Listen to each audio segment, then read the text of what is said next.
거지?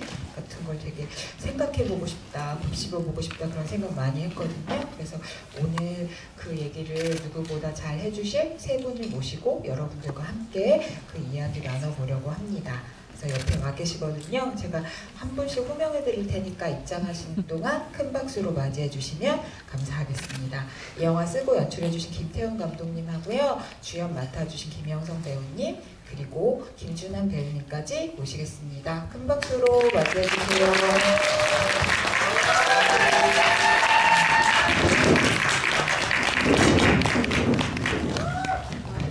한 번 더 소리 좀 질러주세요.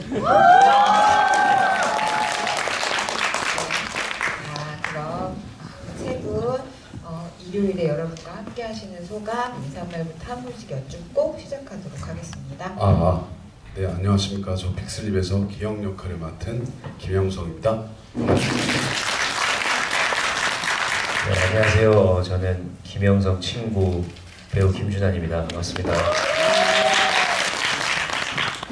네, 안녕하십니까. 저는 픽슬립을 쓰고 연출한 김태훈입니다. 반갑습니다. 네, 어떻게 훈훈한 인사였습니까?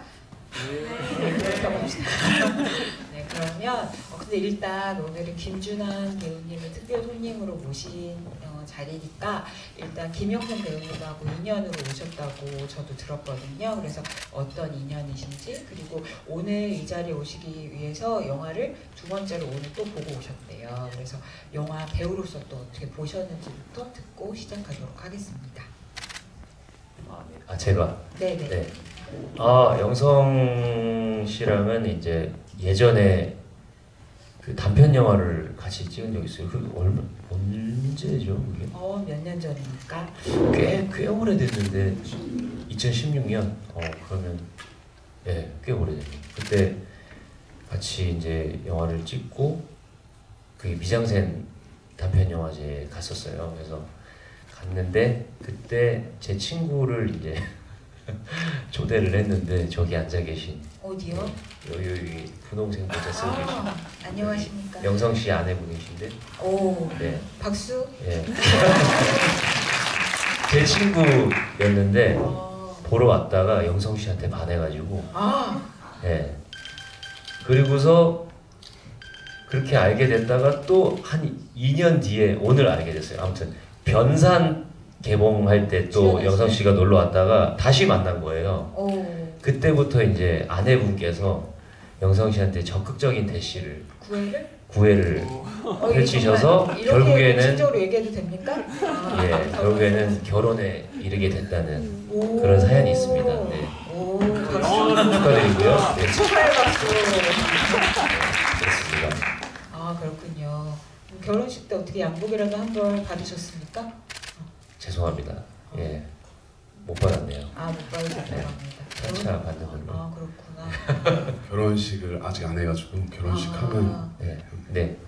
진짜요? 네, 고맙습니다. 네, 훈훈한 얘기였고 배우님 영화 네. 어떻게 보셨는지도 얘기해 주셔야죠. 영화 너무 좋지 않나요, 여러분? 너무 다시 보니까 더 좋더라고요. 그러니까 이 영성 씨 이름이 뭐죠? 기영이의 어떤 죄송합니다. 기영이의 그 어떤 마음들도, 왜냐면은 되게 거칠잖아요, 사람이. 근데 그 투박한 속에서도 그 따뜻함들이 느껴져서 저 사람이 굉장히 조심스럽게 섬세하게 어떻게 보면은 사람들의 마음을 헤아리고 있고 걱정하고 있구나라는 게 처음부터 그게 보이니까 되게 또 다시 보는 느낌이 또 다르더라고요. 그래서 아무튼 영화에 더 팬이 됐습니다. 차차 얘기 나눠 보시죠. 네. 근데 여러분도 다 느끼시겠지만 이게 배우들의 호연이 빛나는 영화라서 또 배우님이 보시는 되게 세세한 감상과 결이 좀 있으실 것 같아요. 그래서 그 이야기를 좀 더 나눠보고 싶습니다. 근데 제가 오늘 자리 이전에 자리 오기까지 해서 감독님이랑 배우님이 하신 인터뷰 같은 거 좀 찾아봤는데 이 얘기부터 하긴 해야 될 것 같아요. 그래서 김영성 배우님도 오디션을 통해서 기영역을 맡게 되셨는데 오디션 일화를 찾다 보니까 일단 제가 읽어드릴 테니까 들어보세요. 기영역을 찾는 오디션 거의 막판에 구세주처럼 나타나셔가지고 역할을 따셨는데 들어오자마자 여행 스케치에 별이 진단해를 들고 의자에 다리를 기댄 채 바닥에 누워 연기를 시작했다. 그리고 감독님이 그 다음 씬을 상상해서 해달라, 욕 좀 해달라 라고 하니까 즉흥적으로 연기했다. 그때 감독님이 속으로 저 사람이다 했다. 네. 근데 솔직히 말하면 이게 무슨 내용인지 약간 읽으면서 머리에 안 들어와서 자세히 설명 좀 해주시겠습니까, 배우님? 네네. 네, 영화 속에 별이 진단해를 틀고 바닥에 눕는 장면은 없잖아요. 전혀 없고요. 네. 그 영화 장면에 그 기로라는 애한테 이제 막걸리 놓고 막걸리를 주는 장면이 있는데 그 장면이 지정대본에 있었고 첫 시작은 필름메이커스라는 그 사이트 통해서 떠 있길래 그냥 오디션을 넣었는데 필름메이커스 보통 뭐 한 100개 정도 이렇게 클릭해서 넣으면 저는 그때 당시 한두 개 정도 연락이 왔던 것 같아요. 제 기억에. 오디션 보러 다니실 때? 네, 거의 뭐 프로필을 내도 연락이 오는 경우가 많진 않았는데 그때 아무튼 와가지고 갔는데 그런 생각이 들어요. 지정대본이 좀 짧기도 했는데 지정대본을 준비는 해 갔는데 좀 오후쯤이었는데 들어갔는데 보통 배우들이 공감하시는 얘기인데 오디션을 보러 가면 카메라 놓고 그리고 대사 쳐주시는 분 한 2분 정도가 보통 거의 계시고 좀 형식적으로 이제 프로필에 대한 얘기를 하고 그 다음 연기를 보고 수고하셨습니다, 연락드리겠습니다 이렇게 형식적으로 이렇게 좀 하는 타입이었는데 오디션장을 들어갔는데 제가 잘못 왔나 싶을 정도로 한 7, 8분이 앉아 계셨어요. 근데 코로나 때인데 마스크를 다 끼고 있었는데 정말 한 명씩 일어나서 누굽니다, 누굽니다, 누굽니다, 누굽니다 인사를 하는 거예요. 배우님들한테? 네, 근데 스태프들이 저한테 그래서 제가 그냥 순간 너무 잘하고 싶다라는 생각이 드는 거예요. 그러니까 너무 잘한다라는 표현보다 그냥 다 하고 싶다. 너무 태도가 이렇게 들어오니까 저도 무슨 품 잡고 어떤 지정 연기에 딱 형식적인 걸 잘 보여야겠다기보다 그냥 제가 누군지를 그냥 다 하고 와야겠다라는 느낌이 확 들었던 것 같아요. 그래서 그냥 그 지정 연기 연습한 걸 지워버리고 저희 예전에 삼촌이 좋아했던 별이 진단의 여행 스케치를 많이 듣던 때기도 했어요. 그래서 그냥 이 음악을 듣고 그냥 어릴 때 삼촌이 야 너 나중에 커서 뭐 할래? 막 이러면서 삼촌이 했던 그 기타 치면서 노래 부르는 걸 좋아했던 그 분이 했던 것처럼 그냥 그 카메라를 보면서 연기를 해야 되는데 그냥 바닥에 누워버렸어요. 그냥 제가 하고 싶은 대로 하고. 그 준비해 가신 게 아니고. 네네. 그렇게 해서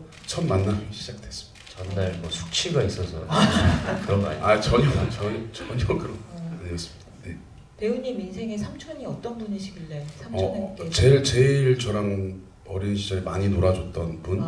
저희 아빠는 좀 투박하고 얘기도 많이 없는데 삼촌은 리어카 끌어가지고 태워주고 시골 가면 그랬던 기억이 계속 있어요. 네.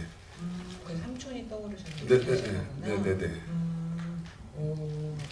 네, 저는 여기서 감독님께 이제 이거 여쭤보고 싶은데 감독님께서 그 오디션 그 현장 묘사해 주신 거에서도 느끼셨겠지만 캐스팅을 마치고 나서 배우들하고 함께 프리프로덕션 기간에 되게 이제 열어놓고 많은 부분을 그 배우님들 의견을 수용하면서 이렇게 많은 부분 가다듬어 가고 또 리허설 기간도 되게 오래 잡고 같이 연습하셨다고 들었어요. 그러면 이제 배우님의 어떤 부분이 많이 녹아들었을 거잖아요.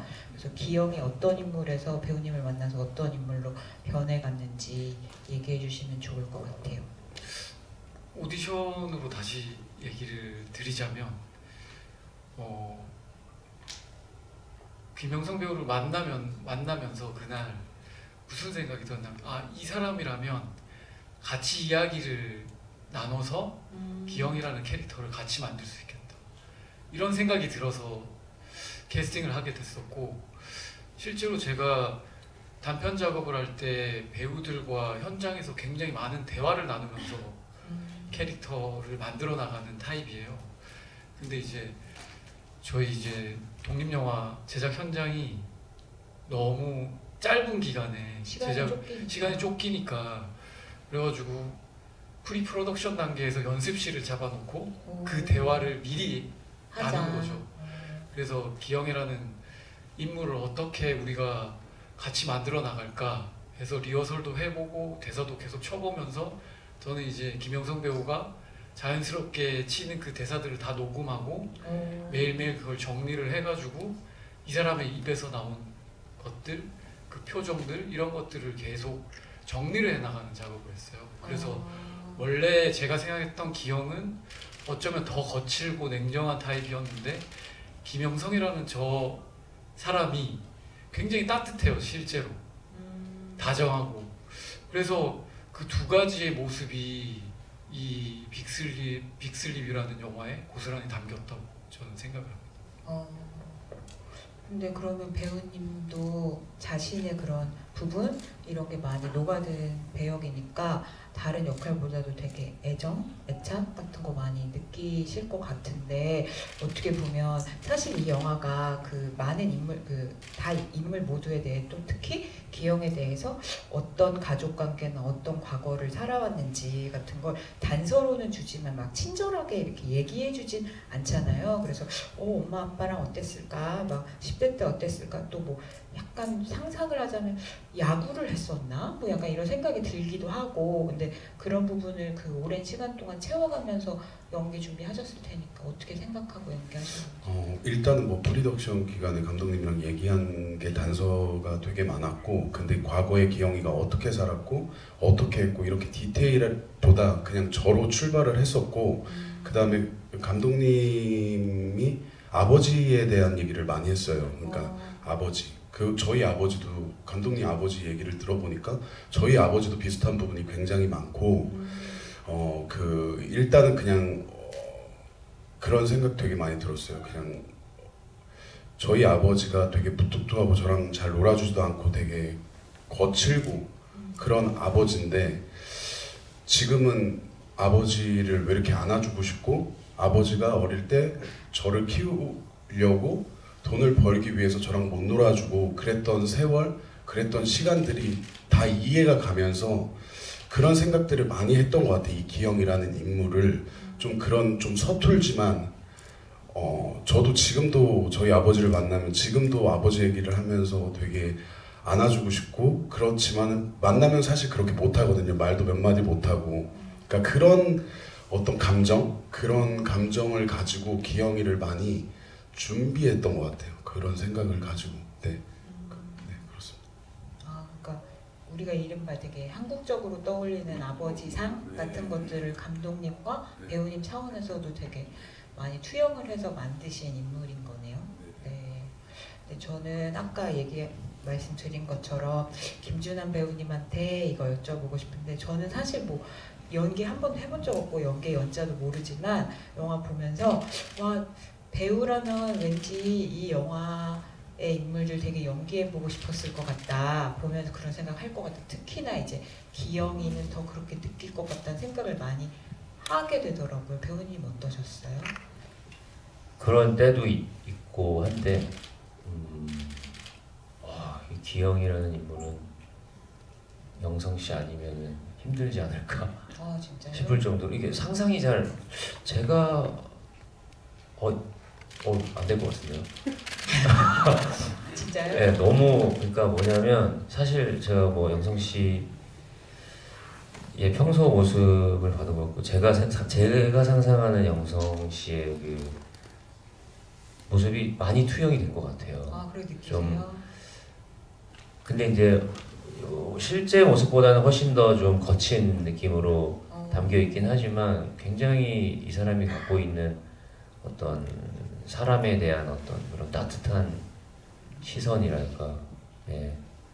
그런 것들이 반영이 많이 돼서 제가 사실 이 영화를 보면서 많이 반성하기도 하고, 그러니까 저는 이게 보면서 어른이 된다는 거에 대한 생각을 많이 했던 것 같아요. 사실 요즘에는 어른이라는 존재가 뭐 꼰대라는 말도 있고, 사실 뭐 어떻게 보면은 뭐 개인의 어떤 취향이라든지, 그리고 뭐 세대를 떠나서 그런 거를 뭐랄까, 세대를 떠나서 각자의 취향을 존중하고 그런 시대를 살다 보니까 어떻게 보면은 서로가 서로에게 터치하지 않는 그런 식의 문화들, 물론 그런 것들이 예전에 막 썩어 있었던 그런 것들을 좀 정화시키는 것들도 있었지만은, 한편으로는 또 그쪽 방향성으로 나아가다 보니까 예전에 어른들이 줬던 어떤 그런 따뜻한 보살핌 같은 것들도 있었다고 생각하거든요. 그럼요. 물론 투박하고 폭력적인 부분도 있었지만, 그래서 어떤 면에 있어서는 뭔가를 얻었지만 뭔가를 또 잃기도 했구나.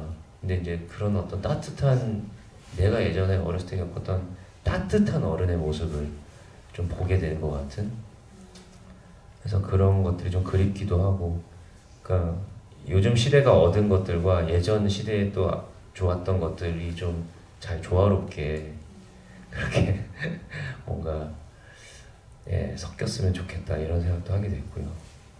예. 갑자기 얘기가 여기까지, 어떻게 하다 여기까지 왔는지 모르겠지만. 배우님이 말씀하시다가 그렇게 된 거잖아요. 그렇죠. 제가 좀 이래요, 약간. 제가 좀 약간 산으로 가는. 아니에요. 근데 저도 다 비슷한 거 느끼셨을 것 같은데, 그게 아마도 이 영화가 기영을 통해서 보여주는, 그리고 기영의 캐릭터뿐만 아니라 전체적으로 보여주는 어떤 태도 같은 것 때문에 좋은 어른이란 무엇일까, 뭐 이런 얘기를 하게 되는 것 같기도 한데, 네, 일단은 제가 이게 전 배우가 아니지만 배우라면 난 이 영화의 캐릭터들 되게 연기해보고 싶었을 것 같다라는 생각이 들었던 이유를 말씀드리면, 약간 잘 모르지만 배우는 기본적으로 이제 어쩔 수 없이 어떤 캐릭터나 이런 걸 받으면은 어떻게 하면 리얼하게 연기할까, 자연스럽게 연기할까, 이런 거를 이제 쫓을 수밖에 없고, 근데 이 영화는 다른 거 신경 쓰지 않고 일단 캐릭터의 그런 면을 되게 부각해서 연기하는 거에 몰두할 수 있는 작품이고, 또 영화의 어떤 찬란함이라고 할까, 이제 이런 게 되게 온전히 그 배우들의 그런 연기에 기대고 있는 영화가 주려고 하는 감흥이 온전히 거기서 나오는 영화이기 때문에 배우로서는 되게 해보고 싶은 작품이 아닐까, 이런 생각을 되게 많이 했었고, 그리고 그런 게 너무 잘 담겨있는 영화라 그런 거 아닐까, 이런 생각을 했거든요. 그래서 아마 이 영화를 보고 배우들의 호연을 다 이제 좋게 보신 분들은 그런 면을 다 느끼신 거 아닐까 하는 생각을 해봤습니다. 근데 그 김준환 배우님이 해주신 그 얘기에 이어서 저도 여쭤보고 싶은 게 있었는데요. 감독님한테 되게 여쭤보고 싶었는데, 사실 이게 감독님께서 그 이 영화 만드시기 전에 그 뭐 청소년 쉼터 같은 데서 이제 학교 밖 청소년들을 예술 강사로 같이 이제 영화에 대해서 얘기하고, 또 이제 영화를 같이 만드는 시간을 한 10년 정도 하셨대요. 그래서 거기서 얻었던 경험을 모티브로 해가지고 만드신 영화라고 제가 들었어요. 근데 어떻게 보면 그 시간들 동안 그러니까 이 영화에 담겨있는 말씀하신 좋은 어른의 태도라는 게 좀 보면서 어떻게 느꼈냐면, 그러니까 너무 안타까운 사연에 처해 있는 인물들, 그런 청소년들을 보면 당장 이제 충동적으로 되게 잘해주고 싶잖아요. 근데 어떻게 보면 그게 내가 돌아서면 책임질 수 없을 정도의 그 말이나 행동들인 경우면 또 섣불리 못하게 되고, 그러니까 딱 영화에서 기영이가 보여주는 태도가 너무 기로가 어떤 상황이고 처진지 누구보다 잘 아는 인물이기 때문에 그런 책임지지 못할 말은 하나도 안 하는데, 오히려 되게 자기가 할 수 있는 가장 소박하면서 진실한 어떤 손길 같은 걸 내미는 영화라서 그게 기영이라는 캐릭터뿐만 아니라 영화 전체의 좀 태도로서 나타나는 면이 있는 것 같아요. 그래서 우리가 이 영화가 되게 훈훈하고 따뜻하게 느껴지는 것 같은데 어떻게 보면 감독님께서 이 영화 쓰고 연출하시면서 그런 영화 전체가 보여줘야 하는 그런 태도, 어떤 태도를 담을까, 마음을 담을까 이걸 진짜 많이 고민하시면서 만드셨겠다는 생각을 했거든요. 네. 네, 제가 그 빅슬립을 쓰기 전에 10년 정도 아이들과 수업을 하면서 제가 갖고 있는 영화관이 그냥 송두리째 바뀌는 경험을 했어요. 왜냐면 이제 아이들이 직접 영화를 시나리오를 쓰고 또 직접 연기를 해나가야 하는 수업이었기 때문에 제가 옆에서 아이들을 지켜보면서 아이들이 자기 자신의 이야기를 꺼내고 연기한다는 것이 굉장히 힘든 일이구나 라는 걸 많이 느꼈었고, 그래서 제가 그 영화를 만드는 작업을 오히려 제 작업보다 더 신경 써야 했었던 것 같아요. 그래서 그 이후부터는 제가 영화 작업을 하면서 그런 생각을 좀 많이 하게 됐어요. 그러니까 오로지 제가 만드는 영화, 그러니까 저 자신을 향한 영화가 아니라 그 극 속에 등장하는 인물들 혹은 이걸 연기하고 있는 친구들이 자기 자신의 영화이기도 했으면 좋겠다. 한 명 한 명 다? 네네네. 그래서 빅슬립을 만들면서는 여기에 등장하는 인물들이 실제로 이 영화를 객석에서 본다면 누구 하나 상처받지 않았으면 좋겠다라는 생각으로 영화를 찍었던 것 같아요. 네.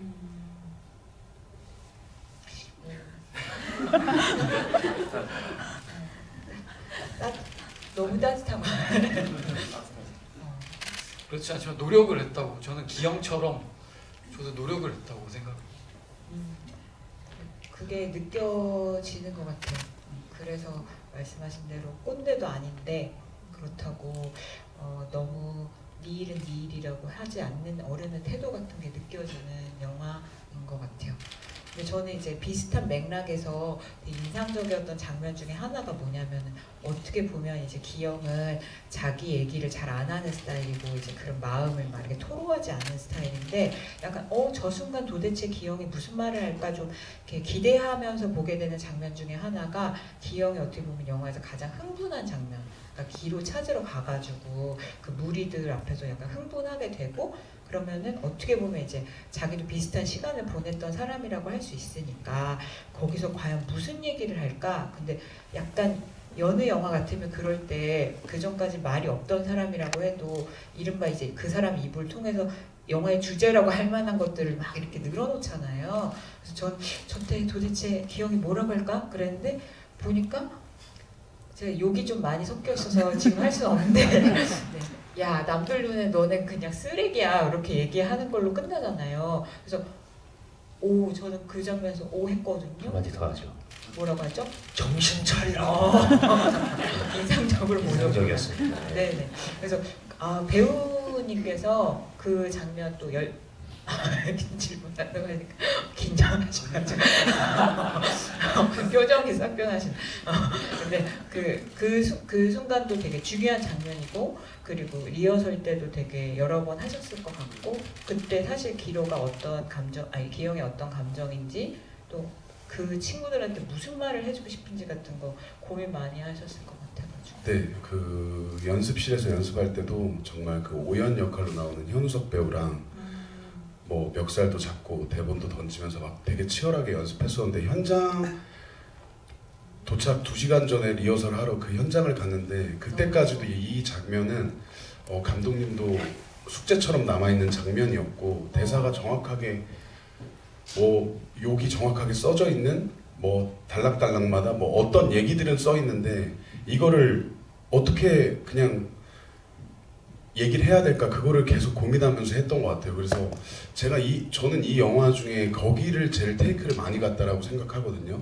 그 장면을. 왜냐면 뭔가 계산돼서 나오는 게 아니라 뭔가가 나와야 되는데, 그 마음 안에 있는 것들이, 그 씬이 참 되게 힘들었던 것 같아요. 그래서 근데 이제 그런 얘기들을 많이 서로 얘기했는데, 그러니까 아버지처럼 살지 않고 노력하는 사람이 기영이라는 인물인데 결국 아버지처럼 살게 되고 그것도 자기도 되게 괴로울 것 같고 너한테도 그 기영 스스로한테도 욕을 한다라는 생각을 가지고 너한테 스스로 욕을 한다는 가지고 있고 근데 그 애도 이 아버지들이 만들어 놓은 이 세상을 살아가야 되는데 이 험난한 세상을 근데 나도 힘들고 얘도 이러고 있고 거기에서 오는 이상한 감정들을 토해냈으면 좋겠다 그런 얘기를 계속 감독님하고 주고받았던 것 같아요. 그래서 감독님도 그때 테이크마다 굉장히 표정이 어두웠던 것 같아요. 어둡고 와가지고 감독님 조금 그런 감정이었던 것 같아요. 어떤 장면이 나오긴 나와야 되는데 배우한테도 좀 미안한 마음도 있었던 것 같고 근데 어떻게든 빛이 나게 어떤 장면을 담아내야 되는데 그게 다 현장이 열악하고 그런 부분들이 좀 있었던 것 같아요. 근데 그런 것들이 이렇게 하다 보니까 나온 것 같네요. 예. 빛이 났습니다. 감사합니다. 난 너무 따뜻하던데. 그런 그 막 쇠파이프로 바닥을 찍는 것마저도 정신 차리라고 그 대사 많이 좋았어 봐요. 정신 좀 차리라고 섹시했어요. 그 대사는 그 대사는 김영성 배우가 만든 대사입니다. 그 순간적으로 나온 거예요? 아니면 만든 거예요? 아버지. 아버지. 네네 그랬던 것 같아요. 순간적으로? 뭐 이런저런 대사들을 많이 생각했는데 아마 테이크마다 대사가 다 달랐던 것 같아요. 제 기억에는. 제 기억에는 그때 어렸을 때 김영성 배우가 아버지한테 제일 많이 들었어요. 정신 좀 차리라고. 그런 것도 있었던 것 같아요. 많이 들었습니다. 중요하죠. 우리가 어렸을 때 부모님한테 무슨 말을 들으면 잘하는가 이런 건 엄청 중요하니까.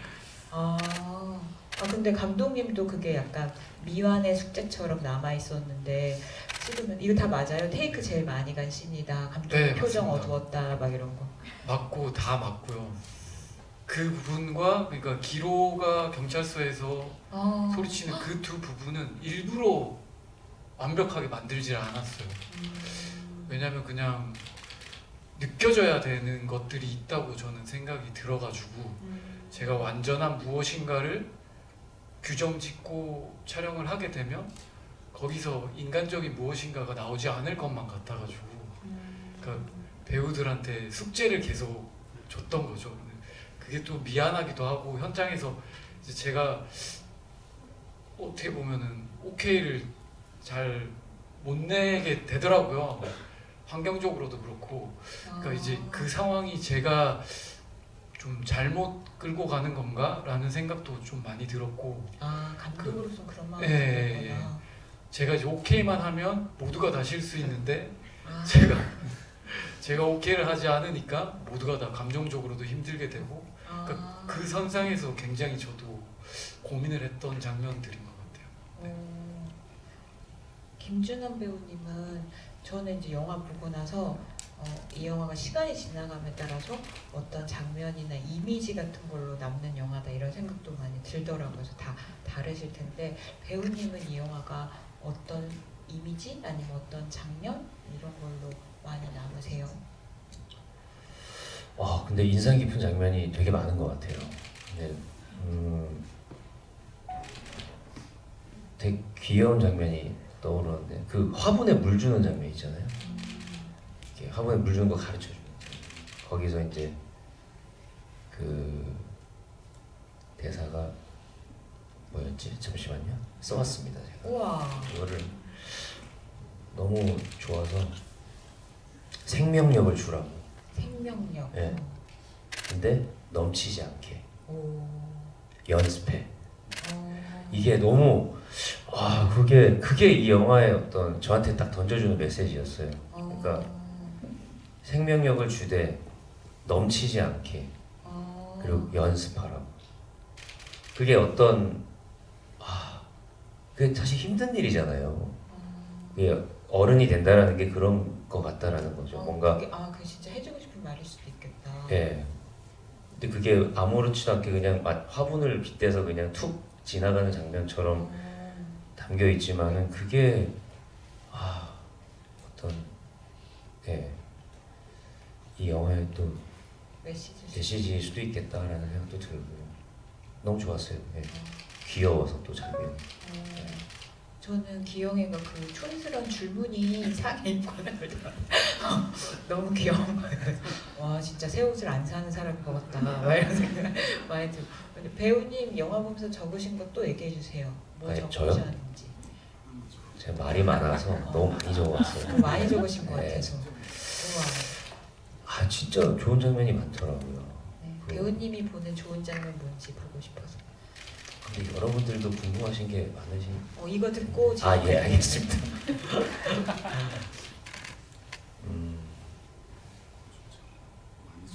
네. 감독님이 되게 많은 장면 그리고 좋았던 게 말보다는 어떤 행동으로서 모든 것들을 보여주는 거. 그리고 기영의 행동이 보면은 오히려 굉장히 이 사람이 위로를 요구하는 것 같은 순간에 어떤 감정적인 그 순간적인 어떤 그런 뭔가 공감이나 내지는 동정 같은 것들을 오히려 취하지 않더라고요. 맞아. 굉장히 차가워져요. 겉으로 보기에는. 근데 어떤 행동을 통해서 이 사람에게 위로를 전해주는 이 친구의 아픔을 딱 뭔가 그간의 삶을 어떻게 딱 목도하게 됐을 때 뭔가 그 다음부터의 어떤 행동을 통해서 이 친구의 곁에 있어주는 사람으로서 변하게 되는 그런 것들이 그렇지. 눈앞에서 어떻게 이렇게 이런 내가 당신을 이렇게 공감하고 있어요라는 거가 아니라 그렇게 시간을 들여서 어떤 행동을 통해서 하는 것이 정말 힘든 일인데 난 저런 사람이었을까? 내 친구들한테 뭐 그런 생각도 들고 좋더라고요. 왜 그래요? 오는 거예요? 감동받아서? 왜 그러는 거예요? 웃으시는 거. 눈물 나는 거예요. 눈물이?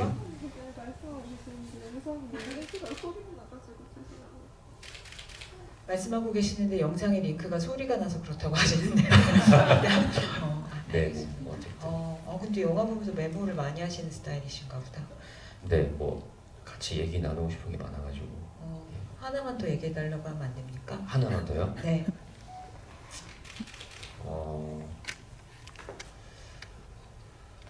하나만 고르라니까 참 어렵네.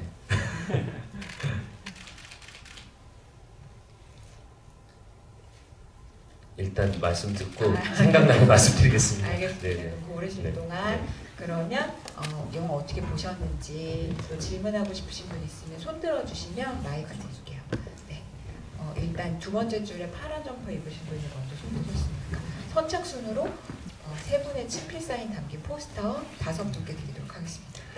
일단 저는 어제 먼저 보고 왔거든요. 보고 오고 오늘 보고 또 12월 1일날 용산 가서 또 GV도 볼 건데 영화 자체가 너무 좋았고 그리고 주제가 제가 느끼는 주제는 누구나 다 한 번쯤은 하는 후회라는 게 관통하는 단어라고 생각을 했거든요. 이제 누구나 살다 보면 어느 순간 이 시절 그때로 돌아간다면 그때는 좀 이렇게 했을 것 같은데 이런 부분을 영화에서 좀 많이 제가 느꼈던 것 같고 그래서 기영이 기로에게 내가 그 후회했던 부분들을 너는 이렇게 하지 않기를 바라면서 행동해주는 약간 츤데레 스타일로 챙겨주고 막 이렇게 하는 부분들이 좀 영화에서 많이 와 닿았던 것 같고요. 그리고 또 연기력을 보고 정말 놀랐습니다. 그리고 뭐라고 해야 될까요? 다른 보자면은 이제 가출 청소년 무리들의 다른 대장이라고 할까요? 그 부분을 보면서 느꼈던 거는 얘는 어떻게 보면은 거기서는 영화 자체에서는 보기에는 강하고 악역처럼 보이지만 또 한편으로 보는 데는 짠하고 쟤네가 저럴 수밖에 없는 상황이 있는데 이게 사회나 어른들이나 또 기영처럼 이렇게 누가 또 챙겨주는 사람이 있다면 좀 뭔가 달라지지 않았을까 하는 그런 부분들이 느껴졌는데 그 부분이 혹시 감독님이 의도하신 건지 그게 좀 궁금합니다. 감사합니다. 잘 봐주신 것 같아가지고 너무 감사드리고 그 어둠 속으로 들어가는 오현 같은 경우는 정말로 그런 마음이었어요. 그러니까 그 아이들의 무리에서 돌아서서 용기 내 떠나는 기로의 마음처럼 우리가 그 마음을 장하다고 생각하듯이 저 어둠 속으로 멀어지는 오연의 모습을 보고 관객분들도 좀 더 그 아이의 뒷모습을 깊게 그리고 길게 바라봤으면 좋겠다, 그런 마음으로 구장 찍은 것 같습니다. 되게 어른의 마음으로 보신 겁니다. 영화를, 그죠? 네, 그런 것 같습니다. 네, 고맙습니다. 또 아까 손 들어주신 분, 네. 저기 중앙에 베이지색 점퍼인가?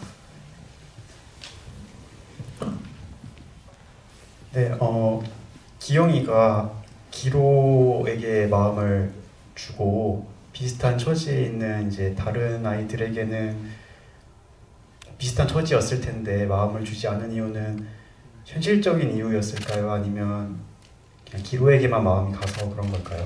궁금합니다. 굉장히 중요한 질문을 하신 것 같아요. 관계를 맺는다는 게 쉽지 않다는 걸 저도 아이들과의 수업을 통해서 굉장히 많이 배웠어요. 그러니까 저도 사실은 인격적으로 완성된 사람이 아니기 때문에 아이들과 수업을 하면서 대체 제가 얼마만큼 아이들에게 다가가야 할까 늘 고민을 했던 것 같아요. 그리고 다가오는 아이들이 무서워서 저도 거리를 둔 적도 있고 그런 제 자신이 되게 싫을 때도 많았던 것 같은데 기영의 마음도 우리와 저와 다르지 않았을 거라고 저는 생각을 해요. 그러니까 기로라는 아이를 특히나 받아줄 수 있었던 건 그 관계, 그러니까 자기와 비슷한 처지에 있는 혹은 자기의 어린 시절을 보는 듯한 그 느낌을 기영이 받았기 때문에 저 아이라도 구해야 하지 않을까, 그런 생각을 했을 거다 생각을 합니다. 네. 관련돼서 이것도 여쭤보고 싶었는데, 근데 저는 그 지점이 되게 이 영화의 중요한 미덕이라고 생각하는 게 뭐냐면은 아까도 말씀드렸지만 어떻게 보면 관객을 안심시키기 위해서는 뭐 예를 들면 그 무리가 전부 이제 더 이상 밤거리를 방황하지 않아도 되는 어떤 결말을 낸다거나 아니면 기로가 그들을 뭐 품어준다, 기영이 그들을 품어준다거나 할 수 있는데, 사실 이 영화는 그 관객을 안심시키기 위해서 책임질 수 없는 약간 섣부른 해피엔딩을 보여주기보다 거창한 척하지 않고 좀 이 영화가 보여줄 수 있는 가장 소박한 구원 같은 걸 보여주는 것 같거든요. 그래서 저는 그게 아까도 계속 얘기했지만 어떻게 보면 가장 진실한 어른의 태도, 좋은 어른의 태도 같은 거라고 생각했어요. 그래서 이제 그런 부분에 대해서 고민해 주시는 게 결말에 가서 당연하다고 생각하는데, 또 한편으로 그 궁금한 게 뭐냐면 그런 면에서 보면 그러니까 이 영화는 사실 막 뭐가 크게 해결된 건 아니거든요. 그리고 궁금해지는 게 이런 거잖아요. 기영이 그러면은 회사에서 그 불법 폐기물 버리는 그게 과연 어떤 결말이 난 걸까? 그 중간에 차 세우는 게 어떤 느낌, 어떤 얘기인 걸까? 우리가 어떻게 생각해야 될까? 그리고 저 무리들은 계속 밤을 헤맬까? 이제 이런 거를 해결하지 않고 끝나는데도 이상하게 영화 마지막에 이렇게 그냥 둘이 같이 자고 있는 거 보면은 뭔가 이렇게 거룩한 기분이 이렇게 막 가슴에 싹 차오르잖아요. 그래서 이게 뭘까? 이런 생각 되게 많이 했거든요. 그래서 저는 근데 그 기영의 결말 같은 거를 배우님은 어떻게 생각하셨고, 감독님도 이 이야기를 과연 그런 시점에서 어떻게 끝내줘야 하는지 엄청 고민하셨을 것 같아가지고 그거에 관한 얘기를 해주시면 좋을 것 같아요. 네, 일단 결말은 그 차가 느리게 멈추는 그 장면은 그냥 그렇게 이제 끝을 냈다, 끝내야 된다, 노력으로 끝을 내야 되고, 이들한테는 감독님이 몇 번이나 얘기한 거지만은 이들한테는 영화, 이 기영, 기로, 이 인물들이 영화가 이제 진행되는 게 아니라 이들한테는 잠을 줘야 된다, 선물을 줘야 된다, 잠이라는 걸로. 그래서 관객들한테 더 이상 영화가 진행되지 말고 이들은 자는 거를 지켜보고 마지막으로 끝나야 된다, 더 이상 이 사람 영화가 계속 진행되면 안 된다라는 말을 했는데 그 얘기대로 그렇게 끝맺음이 됐고 그 전에 또 에피소드처럼 장면들이 뭐 되게 독백처럼 반장님한테 저의 어머니에 대한 얘기를 처음으로 구구절절 얘기하는 장면이 있었어요. 찍으셨어요? 네, 찍었었는데 감독님이 그렇게 보여지는 것보다 이렇게 마무리를 짓는 게 훨씬 편집 과정에서 좋겠다 해서 그렇게 됐는데 뭐 그런 장면들도 있었고 또 차가 멈췄는데 그 뒤에 노동자 어르신들 그분들이 차가 멈춰서 뒤에서 힘껏 끄는 장면이 있어요. 뒤에서 미는 장면을 그 찍었어요. 장면 뒤에. 네, 미는 장면을 찍고 저는 계속 엑셀을 밟고 어떻게든 이 차를 굴리기 위해서 나아가야 돼서 그게 이제 아버지들의 모습, 아버지들의 어떤 그 모습들을 담으려고 감독님이 했다라고 저는 기억하는데 그것도 이제 편집 과정에서 감독님이 이것보다는 이들한테 그냥 딱 잠을 주는 것이 좋다라고 네 그렇게 생각하면서 찍었던. 네, 다 김영성 배우가 잘 배우님 기억력이 되게 좋으시네요. 네네네. 되게 굉장히 많은 고민을 했었습니다. 그래서 엔딩을 어떻게 해야 될까. 근데 결국에는 제가 이 영화 속 세계를 구할 수 없다는 생각을 하게 된 것 같아요. 그래서 그 어떤 것도 바뀌지 않지만 지금이 딱 그 시점인 것 같다. 그러니까 이들에게 제가 수업 중에 한 아이가 매번 이제 제 수업 중에서 잠을 자가지고 그 친구를 불러서 왜 잠만 자니 물어봤더니 그 친구가 이제 술에 취한 아버지가 무서워서 밤에 잠을 못 잤다고 죄송합니다 이렇게 저한테 사과를 한 적이 있어요. 그 당시에 제가 무슨 생각을 했냐면 그러니까 제 수업보다 그 친구의 잠이 더 중요할 것 같다. 그래서 그 이후에 그 친구를 깨우질 않았어요. 그때 그 생각이 여기까지 온 것 같은데 그러니까 사실 이제 제 영화의 스토리가 중요하다고 생각을 하지 말아야겠다까지 간 것 같아요. 그러니까 이 영화가 중요한 게 아니라 이 인물들에게 잠이 더 중요할 것 같다. 그래서 영화를 멈춰야겠다. 그렇게 결론을 제가 낸 것 같습니다. 박수 칠까요? 네. 근데 그런 지점이 너무 좋은 것 같아요. 이 영화가 취하고 있는 어떤 태도랄까요? 그 뭔가 말씀하신 대로 뭐 영웅적으로 어떤 주인공들을 그려내지도 않고 굉장히 아름답게 모든 것들이 해결될 거야라는 희망을 주지도 않지만 근데 어쨌든 기로도 터널 밖으로 나오려는 용기를 내본 거고 그다음에 기영이도 그만둔다는 그게 뭐 한 번의 시도였을지 어떻게 될지 우리는 알 수 없지만 그런 어떤 용기에 또 응원을 하게 되는 그런 지점들 그리고 그래서 이제 인상 깊은 장면이 하나 떠올랐습니다. 말씀하세요. 기영이가 그 이제 그 여자분과 이제 마지막 화해를 하고 초은. 하면서 가면서 이제 술을 안 마신다고 하지 않았어요? 그랬을 때 쫄면. 왔다 갔다 하는 거지. 요즘 그 대사가 굉장히 와닿더라고요. 되게 찰나의 대사에서 영화를 관통하는 주제를 보시네요. 그 왔다 갔다 하는 것이가 이 사람들의 모습과도 같은 것 같다. 왜냐하면 그게 참 우리는 이상적으로 이렇게 아름답게 뭔가가 성장되고 개선되고 회복되기를 원하지만 사실은 계속 서투른 어떤 시도와 실패 속에서 어떤 걸 향해서 가는 거잖아요. 그게 이 사람들의 모습과도 같고 우리 모습과도 닮아 있어서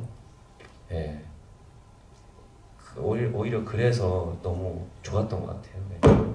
그 대사도 순간적으로 김영성 배우가 애드립으로 정말요? 오, 선택감. 한마디 하셔야지 빨리.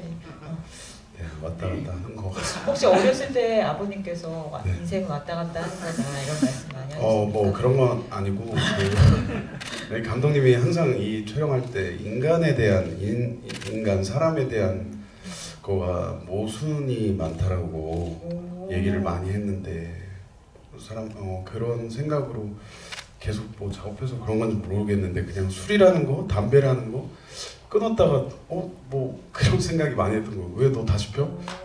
그냥 다시 피게 됐어. 뭐 왔다 갔다 그냥 그렇게 생각했던 것 같아요. 너무 과찬을. 근데 또 그 술을 끊었다고 했는데 굉장히 안 좋은 일을 겪고서 막걸리를 먹잖아요. 너무 안타까웠거든요.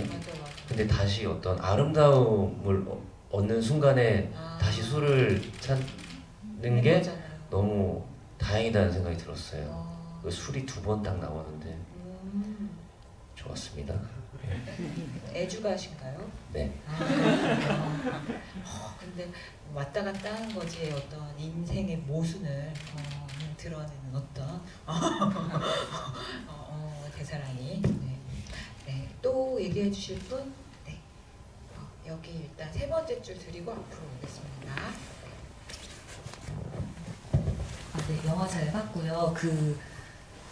그 지하에서 그 어두운 상기는 그 무리들 속에서 이제 그 기로를 이제 데리고 그 이제 둘이 남았을 때 나누는 얘기가 뭔가 길 줄 알았는데 그때 대사가 담배 필래? 하고 뭐 싫으면 피지 말아였던 것 같은데 혹시 뭐 더 할 이야기가 있었는데 그걸 축약하신 건지 아니면 그것만 남기신 건지 좀 궁금합니다.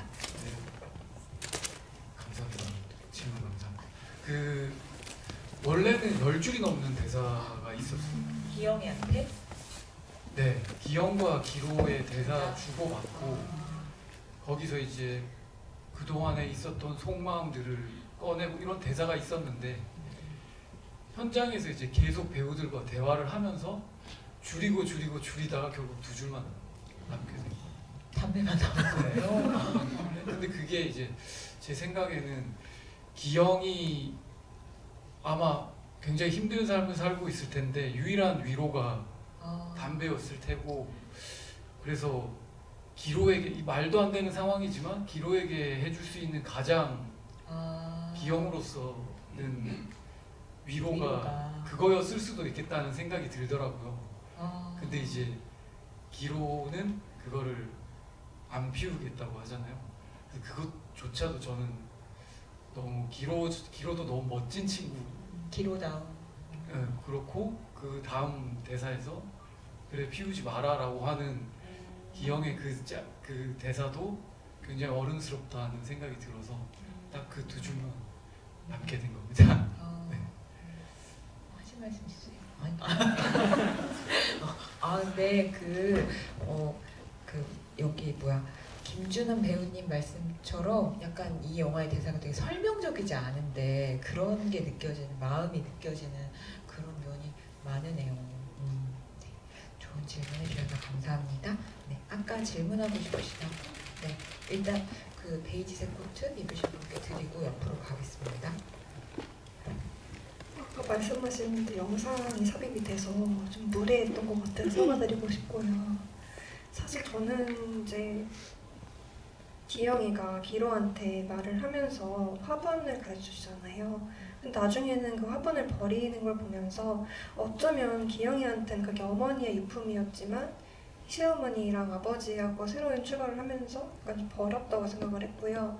기로한테 기영이가 그 나이에 방황했다고 했을 때 저는 솔직히 그 당시에 기영이의 아버지랑 새어머니가 만나서 약간 방황을 했다고 생각을 했거든요. 근데 기영이가 딱히 이제 기로한테 너 뭐 잘했어? 이렇게 얘기도 안 하고 학교 다니냐고 물어보지도 않잖아요. 그러면서 이제 물어보는 게 딱 밥 먹었냐고 물어보는 걸 보면서 그게 어쩌면 기영이가 기로한테 해줄 수 있는 최고의 위로가 아니었을까 싶거든요. 제가 맞게 이해한 게 맞는지 배우님께 여쭤보고 싶어요. 맞는 것 같습니다. 그 처음에 들어오게 할 때도 결국 이 어른이 서툴지만 밥을 차려주고 같이 식사를 하고 뭐 싱크대에 라면 있으니까 먹고 어찌됐든 이 의식주 뭐 씻고 나서 이 옷으로 갈아입어. 모든 그런 거 하나하나가 이 사람은 기영은 정말 서툴지만 노력하는 인물이라고 생각하는데 그런 것들이 계속 그 부분이 노력이 아니었을까, 그 기로한테 하는 행동이. 그래서 잘 보신 것 같고 예, 맞는 것 같습니다. 그리고 가족 관계 같은 거 특히 이제 새어머니하고도 장면이 그 장면도 되게 인상적이거든요.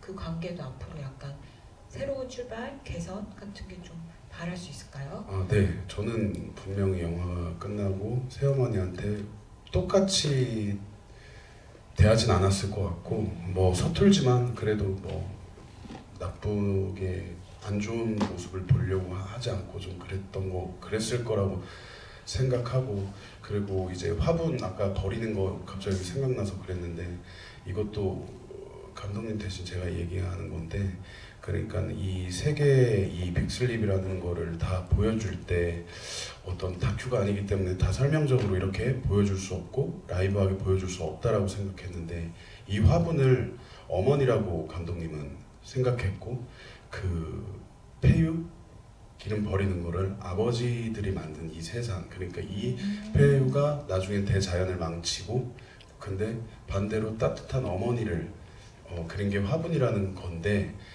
결국 화분 치우는 거는, 그러니까 제가 말 잘하고 있나요? 그러니까 아버지의 그것도 얘를 성장에 나아가기에 굉장히 힘들지만, 그 반대쪽 어머니라는 그 결핍도 이 화분을 치워야 이 인물이 나아간다, 이런 말을 감독님이 저한테 했었는데 그 말을 그대로 했습니다. 네.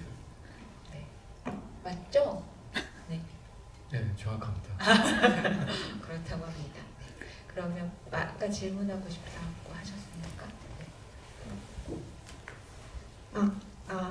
일단 너무 좋은 영화 보면서 생각을 많이 할 수 있게 됐어서 연기해주신 배우님 그리고 감독님께 너무 감사하다고, 고생하셨다는 말씀 드리고 싶고요.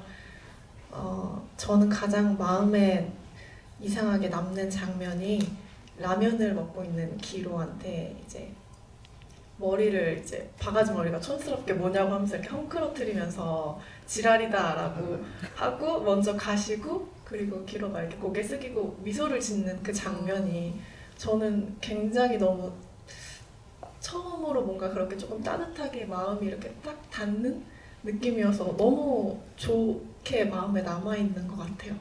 그리고 영화를 보면서 감독님의 그리고 이야기를 또 들으면서 굉장히 따뜻하고 섬세한 시선을 가진 분이라는 생각이 들어서 앞으로의 다음 작품들도 너무 기대가 되고요. 그리고 저도 연기를 하고 있는 사람이라서 아까 필름메이커스 얘기해 주셨을 때 배우님도 그런 과정을 통해서 지금 이 자리에 계시는구나 라는 걸 알게 되고 나니까 이 자리에 계신 걸 더 너무 축하해 드리고 싶고, 이 모습을 보면서 저도 좀 힘을 얻게 되는 것 같아요.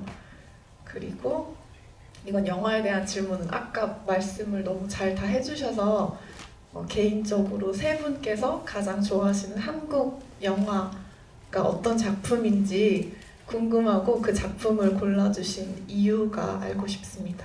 네. 되게 어려운 질문이다, 그죠? 네, 사실 이게 다음 상영 시간이 있어가지고 그 신호가 오는데 괜찮으시면 마지막 인사랑 겸해가지고 같이 말씀해 주셔도 돼요. 네. 일단 영화 저는 하나를 꼽을 수는 없지만 일단 범죄도시 2? 아니 빅슬립입니다. 뭐 근데 저 개인적으로 허진호 감독님의 8월의 크리스마스를 굉장히 좋아하고 그렇습니다. 그 이유는 되게 사람에 대한 가족 얘기도 있고 어떤 그 순간에 따뜻한 것도 있고 태어남과 죽음도 있고 여러 가지가 다 내포되어 있는 것 같아서 보면 볼수록 계속 시간이 없다고 해서 래퍼처럼 빨리 그래서 아무튼 그래서 되게 그 영화가 좋고 계속 요새도 자주 보려고 합니다. 그리고 이제 마지막 인사 너무 감사하고 이렇게 많이 와주셔가지고 너무 감사합니다. 그리고 김준환 배우님한테도 너무 감사하다는 얘기 드리고 싶고 기자님께도 너무 감사하다는 얘기 드리고 싶습니다. 그리고 어쩔 수 없이 현실적으로 돌아가서 재밌게 보셨다면 홍보 좀 제발 좀 부탁드리겠습니다. 좀 많은 친구들과 관람하시길 바랍니다. 너무 감사합니다. 네, 저도 근데 좋아하는 영화 너무 많지만 제가 최근에 그 오승욱 감독님과 그 리볼버라는 작품을 이제 작업을 했는데 감독님의 그 킬리만자로라는 네. 그 데뷔 작품이 있으세요. 좀 오래된 영화긴 한데 전 사실 그걸 못 봤다가 최근 이제 작업하면서 보게 됐는데 너무 좋더라고요. 그래서 좀 굉장히 다크한 세계로 한번 들어가 보고 싶으시다면 꼭 한번 보시기를 추천드리겠습니다. 그리고 오늘 또 영성 씨랑 감독님이랑 기자님이랑 또 함께 또 이 관객분들을 만나는 시간 가져서 저도 너무 좋았고요. 또 이 영화의 팬으로서 또 감독님의 앞으로 또 새로운 작품을 기다리고 항상 응원하겠습니다. 영성 씨도 마찬가지. 예. 오늘 너무 와주셔서 감사합니다.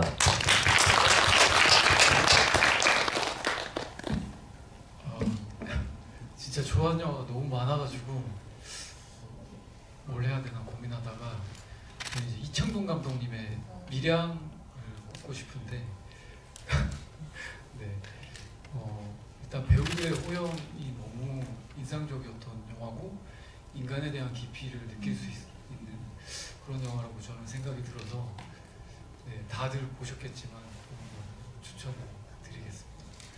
그리고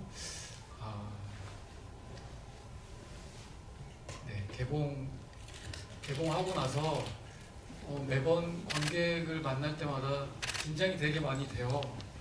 근데 하지만 그 관객분들과 만나면서 오히려 용기를 많이 얻고 있다고 저는 생각이 들고 원래는 이제 영화라는 걸 앞으로 더 할 수 있을까 하고 고민을 많이 하고 있었는데 관객분들 덕분에 좀 더 용기 내서 다음 작품을 열심히 준비해 보도록 하겠습니다. 감사합니다.